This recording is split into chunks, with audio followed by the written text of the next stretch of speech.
Muy buenos días, vamos a continuar con el tema que nos toca para el día de hoy, que es la historia clínica, que es un tema fundamental y esencial para lo que es la semiología clínica. Vamos a empezar definiendo lo que es una historia clínica.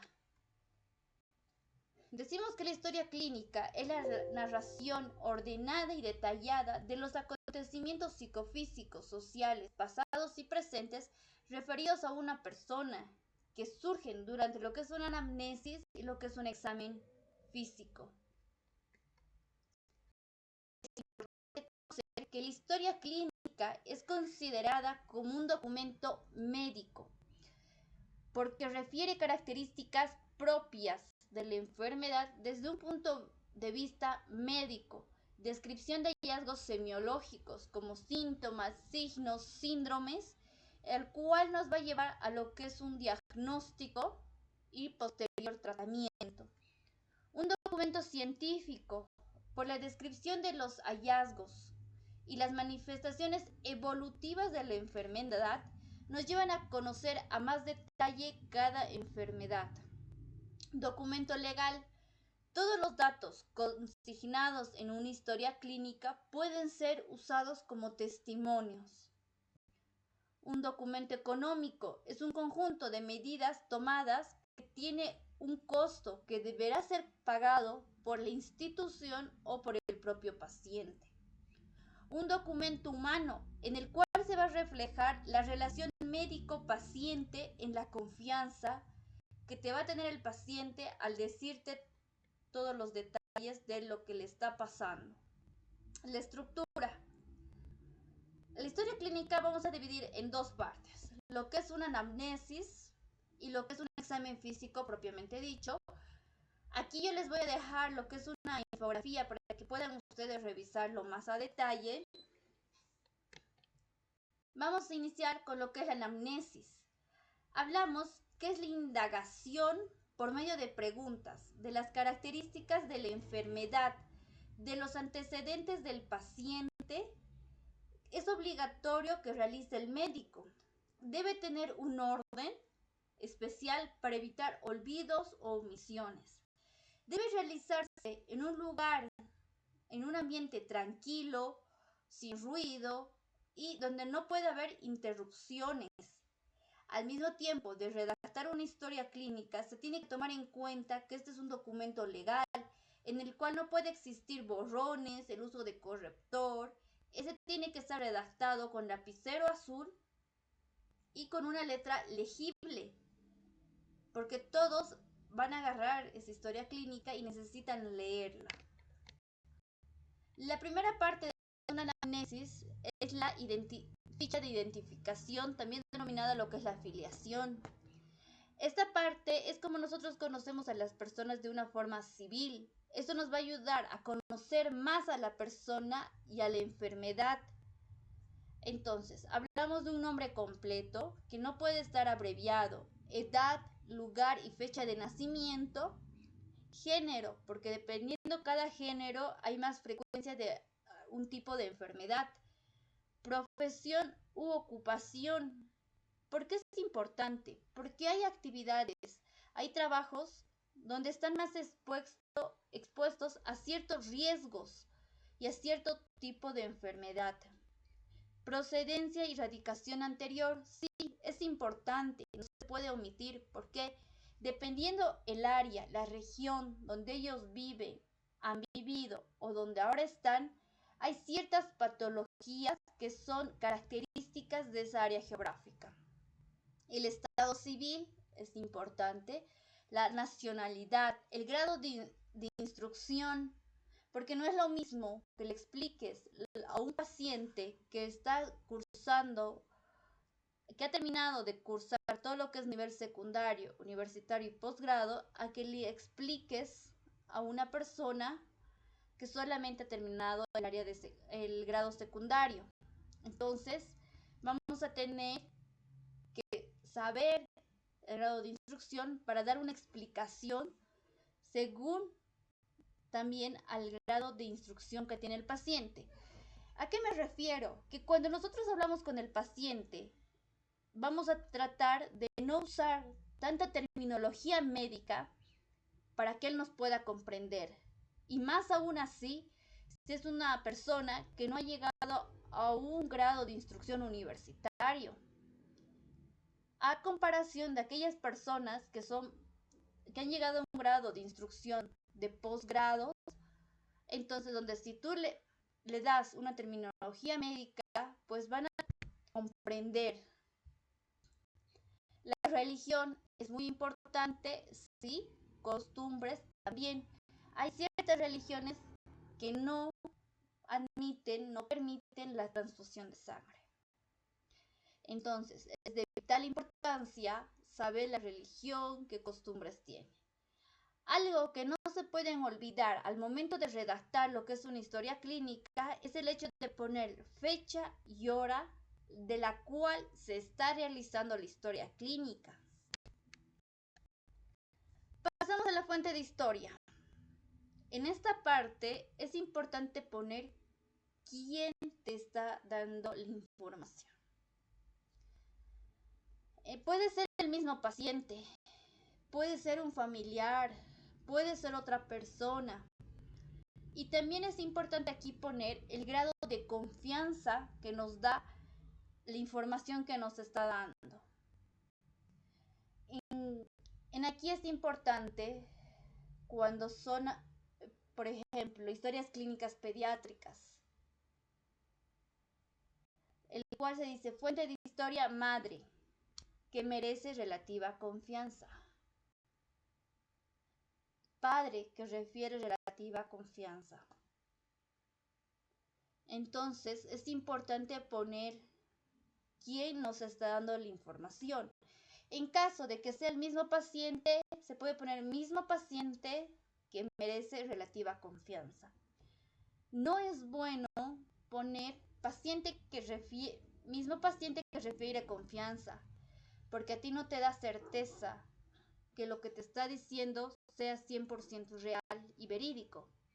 Por eso se pone relativa confianza. Ya continuamos. Motivo de consulta.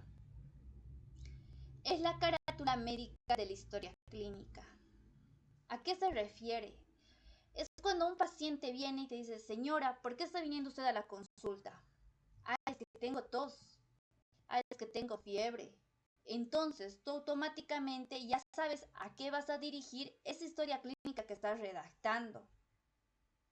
Entonces, es importante anotar en esta parte con las palabras del paciente. No se anota con terminología médica. Si te dice dolor de cabeza, dolor de cabeza. Si te dice vómitos, vómitos. Si te dice tos, tos. En esta parte se pone 3 signos o síntomas por la cual vino a la consulta. Enfermedad actual. En esta parte sí se usa lo que es la terminología médica, porque en esta parte nosotros estamos redactando. Entonces, se recomienda una redacción precisa y en orden cronológico de todo el padecimiento del paciente, comenzando con las primeras manifestaciones de la enfermedad hasta el momento de la consulta. Aquí les he dejado un mnemotécnico muy conocido, en la cual nos dice el nombre de Alicia, la aparición, que va a ser de una aparición súbita, continua, intermitente del síntoma o signo que la paciente esté refiriendo y que nosotros estemos describiendo. Localización. Tenemos que ser según localización anatómica topográfica. Intensidad leve, moderado, severo. Características del síntoma o el signo que está refiriendo el paciente. Dolor. Nos dice, siento dolor. ¿Qué tipo de dolor siente usted, señora? ¿Es un dolor punzante? ¿Es un dolor urente? ¿Es un dolor perforante? Irradiación. Si irradia hacia el hombro derecho, hacia el hombro izquierdo, flanco derecho, flanco izquierdo. es importante poner las características y radiaciones de lo que la paciente refiere. La A, atenuantes o agravantes. ¿A qué me refiero? Si la paciente camina, le duele más. Entonces, agrava la deambulación. Ahora, si come, le calma el dolor. No come, le empieza el dolor. Hay que describir todas las características que tenga el síntoma o signo que se está describiendo en lo que es la enfermedad actual. Aquí les he puesto algunos ejemplos. Vamos a ver el primer ejemplo, que es un ejemplo pediátrico. Y ustedes se van a dar cuenta, con lo que vayan avanzando los semestres, que cuando lleguen ya a 10º semestre, la diferencia de lo que es una historia clínica pediátrica, una historia clínica ginecológica. Ahora estamos aprendiendo lo que es una historia clínica básica, esencial y general. Ya cuando lleven más adelante las materias correspondientes, ya van a tener algunas modificaciones. ¿En qué me refiero? Se va a implementar algunas cosas y se van a quitar otras cosas. Pero bueno, yo les dejo aquí lo que es una enfermedad actual de una historia clínica pediátrica para que ustedes también tengan conocimiento cómo es la redacción del mismo. El primer caso dice: madre refiere que su hijo presenta un cuadro clínico de más o menos 3 días. Entonces, ahí estamos dando lo que es cronología. ¿Hace cuánto? Hace 3 días. Caracterizado por presentar alzas térmicas. Ahora esas alzas térmicas tenemos que describirlas. Señora, ¿ha cuantificado? ¿Le ha tomado la temperatura en casa? Sí, le he tomado. Alzas térmicas cuantificadas por madre. No, no le he tomado, solo le he tocado que estaba caliente. Alzas térmicas no cuantificadas. En 3 oportunidades. Refiere dar paracetamol. Es importante describir en la enfermedad actual si el paciente se ha automedicado. ¿Para qué? Para saber que si ese paciente ha estado mal, ha tomado cierto medicamento, cierto antibiótico y no le ha hecho nada, hay que hacer un urocultivo. Hay que hacer un cultivo para ver si no es resistente. Entonces es importante poner esa característica en lo que es una enfermedad actual y siempre tener en cuenta en preguntar, porque el paciente no te va a decir: señora, hoy día he estado con tos y me he tomado este medicamento. No, siempre tener en cuenta que nosotros somos los médicos y somos los encargados de preguntar. Estas preguntas que se hacen en la enfermedad actual tampoco tienen que ser preguntas del sí y del no. ¿Ha comido? Sí. ¿Ha vomitado? Sí. Esas preguntas están mal. Es mejor decirles: señora, cuénteme qué es lo que le ha pasado. He tenido dolor de barriga. Ahí sí puedes interferir y decir desde cuándo le empezó el dolor de barriga, ¿no? Porque la paciente te va a decir en sus propias palabras. Y tú todo esto lo vas a ir transcribiendo, anotando en tu enfermedad actual en terminología médica.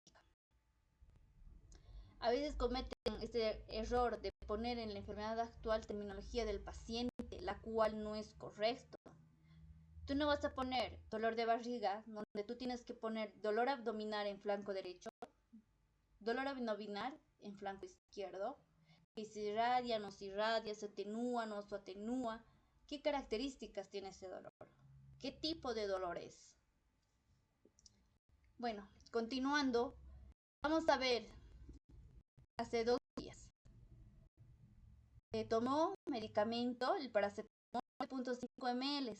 Hay que ver también que si esta dosis que ha dado la mamá es la adecuada para la edad, el peso que tiene el niño y los intervalos en la cual le ha dado. Hace 2 días presentó disuria y polaquiuria con heridas fétidas, por la cual acude a consulta externa, se pide laboratorio y se decide su internación. Aquí hay otro ejemplo de ya una persona adulta, donde cual dice, paciente refiere un cuadro clínico de más o menos 2 días de evolución, caracterizado por presentar dolor abdominal de tipo cólico, de moderada intensidad, el hipocondrio derecho. Este se acompaña de náuseas y vómitos, que se exacerba con ingesta de alimentos colecistoquinéticos, por lo cual acude al servicio de emergencias si decide su internación. Aquí diferencias. Paciente refiere, y aquí dice, madre refiere que su hijo presentó, por la diferencia de edad. En el segundo podemos ver la descripción, aquí dolor abdominal, qué tipo de dolor es, cólico, en qué intensidad, moderada intensidad, localización hipocondrio derecho, con qué se atenúa, con qué se agrava, con vómitos que se exacerban con la ingesta de alimentos colecistoquinéticos. Vamos pasando. Antecedentes. Estos antecedentes, vamos a empezar con los antecedentes personales no patológicos, en la cual se pone lo que es vivienda, ocupación, mascotas, alimentación, hábitos. Dentro de lo que es hábitos entra lo que es el alcoholismo, el tabaquismo, si se ha drogado alguna vez, la actividad física, con qué frecuencia, qué deporte, o si sale a correr, con qué frecuencia, 2 veces al día, 3 veces al día. Vivienda se pone, ¿por qué? Hay personas que todavía tienen las viviendas de adobe. Entonces, eso nos lleva a decir, a sospechar nosotros como médicos, de que si es un área, es una zona endémica de Chagas y la paciente tiene una vivienda que es de adobe, tenemos por obligación el descarte del mismo. Ocupación, como yo les he explicado anteriormente, hay ciertas enfermedades que son más características de ciertos tipos de trabajo. Mascotas. ¿Qué tipo de mascotas tiene, señora? ¿Tiene gatitos? ¿Tiene perritos? ¿Cuántos? ¿Son vacunados? ¿No son vacunados? Es lo esencial que se tiene que poner. Alimentación. ¿Cuántas veces al día come? No vamos a ir describiendo desayuno, cena, almuerzo. No. Alimentación con predominio. Ahí vemos qué es lo que nos dice el paciente. El alcoholismo. Muchos dicen, no soy alcohólico. Tomo solamente cada fin de semana. De lunes a domingo. De lunes a jueves estoy bien. Entonces, alcohólicos, donde se pone, consume alcohol, cuántas veces a la semana, qué frecuencia, hasta qué punto llega a tomar. El tabaquismo, cuántos cigarros por día consume. No, 1, 2, una cajetilla, acabo en un día. No, solo fumo fin de semana. Todo eso lo que el paciente te vaya respondiendo hay que transcribir en la historia clínica. La actividad física. El paciente te va a decir, corro 3 veces a la semana durante 1 hora. Es importante anotar. Antecedentes personales patológicos. Aquí es importante enfermedades propias de la infancia, propias del adulto. Si alguna vez se internó, si alguna vez tuvo algún antecedente quirúrgico, antecedentes traumáticos, antecedentes transfusionales, antecedentes alérgicos. En caso que el paciente refiera que no tiene antecedentes quirúrgicos, se pone no refiere. Antecedentes de internación, no refiere. Si el paciente dice, sí, me he internado una vez, antecedentes de internación, una. ¿Hace cuánto cuánto tiempo no hubo complicaciones. Antecedentes quirúrgicos. Sí, tuve una cesárea. ¿Hace qué tiempo? Hace 2 años no hubo complicaciones, sin complicaciones. ¿Ya? Seguimos. Hablamos de antecedentes heredofamiliares.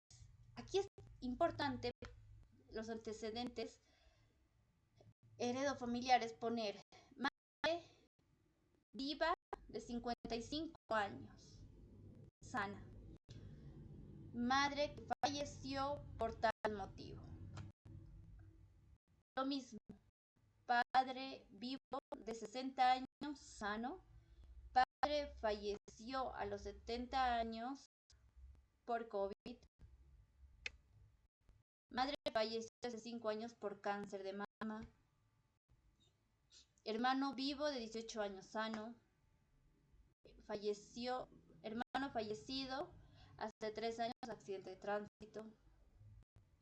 Entonces, si tuviera hijos, si tuviera pareja, se va poniendo. Hablamos de antecedentes ginecobstétricos. En estos antecedentes ginecobstétricos, cuando nosotros realizamos una historia clínica, se pone cuando corresponde, ¿no? Hablamos de la menarca.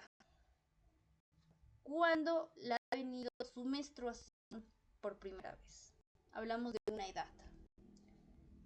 Cuando preguntamos la menstruación, ¿qué es importante saber de la menstruación? Hablamos de ritmo, hablamos de la cantidad, regular, irregular, cantidad, vida sexual activa. Aquí se pone sí, cuántas parejas tiene. ¿Por qué? El hecho que te diga vida sexual activa sí desde los 14 años. ¿Cuántas parejas sexuales tiene? He tenido 5. ¿Qué métodos anticonceptivos conoce? No uso ningún método anticonceptivo. Entonces nosotros empezamos a sospechar y por obligación tenemos que darle para descartar VIH, sífilis, ¿no? Y también al mismo tiempo de orientar. No olvidemos que la medicina primero siempre se viene con la prevención. Entonces, si nosotros ya estamos viendo que tiene factores de riesgo de esa persona, nosotros tenemos que en la consulta orientar y decir, no conoces métodos anticonceptivos, pero yo te voy a enseñar. Y también es una oportunidad que nosotros tenemos para captar a esos pacientes que no sospechan, no tienen, según ellos, y nosotros confirmamos con un laboratorio que son portadores de VIH. Entonces es importante tomar en cuenta, ¿no? Métodos anticonceptivos. Aquí se pone si usa, no usa, si conoce, no conoce, si dice si uso, qué tipo de método anticonceptivo usa. La fecha de última menstruación, importante en mujeres, sí, es importante para descartar muchas enfermedades o confirmar su embarazo. Esta es una fórmula obstétrica donde la G nos produce que son gestas, partos, abortos, cesáreas. ¿Cuántos partos ha tenido? ¿Cuántos abortos ha tenido? ¿Cuántas cesáreas ha tenido? Y si corresponde la menopausia. Esta es la primera parte de lo que es historia clínica. En la siguiente clase vamos a ver lo que es revisión por sistemas. Y ya les voy dejando un pequeño podcast que es un audio descriptivo de lo que habla del examen físico. Es un audio introductorio al tema. Bueno, nos vemos en la próxima clase. Ya les voy a estar enviando por el grupo el audio, el podcast, para que lo puedan estar escuchando y vayamos sacando las dudas que tengamos en la clase. Que tengan buen fin de semana. Hasta luego.